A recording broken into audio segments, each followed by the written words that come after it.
I'm Caspar. I am a postdoc at the Wellbeing Research Centre and the Institute for New Economic Thinking at the University of Oxford.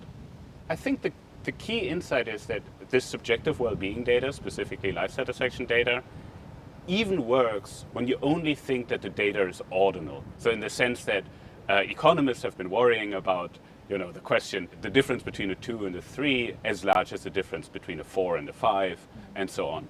And I think what I've been able to show with a collaborator from the Netherlands, Martin Vendrik, was that even if you have no idea about the size of these differences, the sort of standard work that many people in the literature at large are doing still is valid for a wide variety of applications.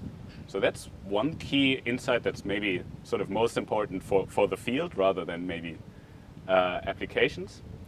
Another key insight, I think, is, and that's joint work with Joel Maguire and Anders Malterbach Mortensen, where we did a very big meta-analysis and sort of systematic review of cash transfers in low and middle income countries.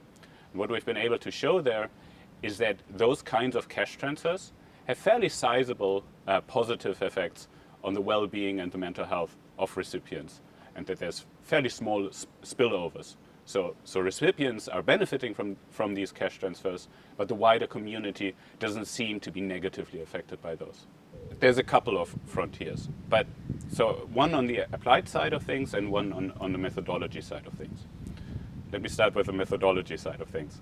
And there, I think the key frontier is that what we really want to have is a cardinal, comparable measure of well-being that we can just plug in and use for a wide variety of cost-effectiveness analyses. So we need to make sure that these well-being data are comparable across people, across time, and can be assigned a cardinal interpretation. And if we have that, we sort of realize Edgeworth's sort of dream of the utilitarian hedonometer. And I think that's the key frontier or question that we need to solve as a field on the methodological front.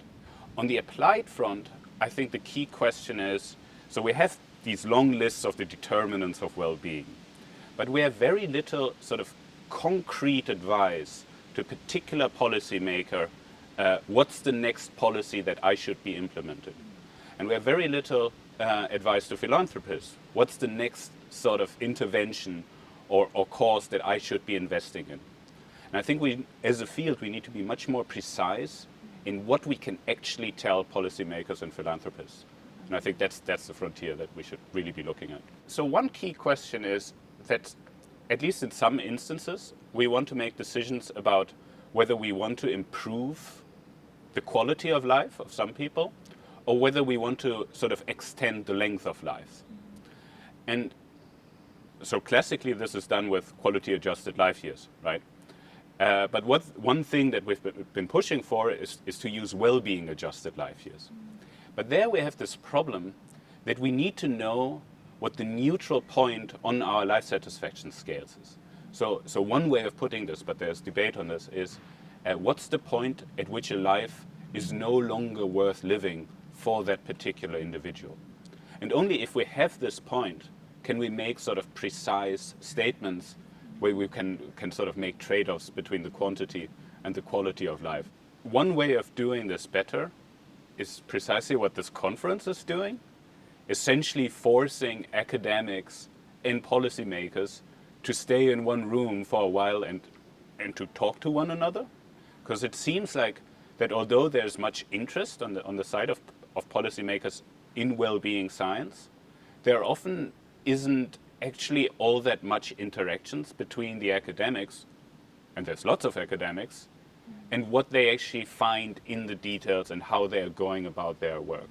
So I think just increasing the number of interactions between academics and policymakers will just sort of naturally lead to more insights from well-being science coming into policy. The other thing is the idea of us being academics being much more precise about what we want policymakers to do. Generally, we have, as academics, these sorts of incentives to work on things that are interesting or difficult for us, but we don't have the incentive to do important research. So maybe this is also on the funding side a question, of trying to set the incentives such that at least people in applied well-being science do the sorts of things that are then actionable for policy.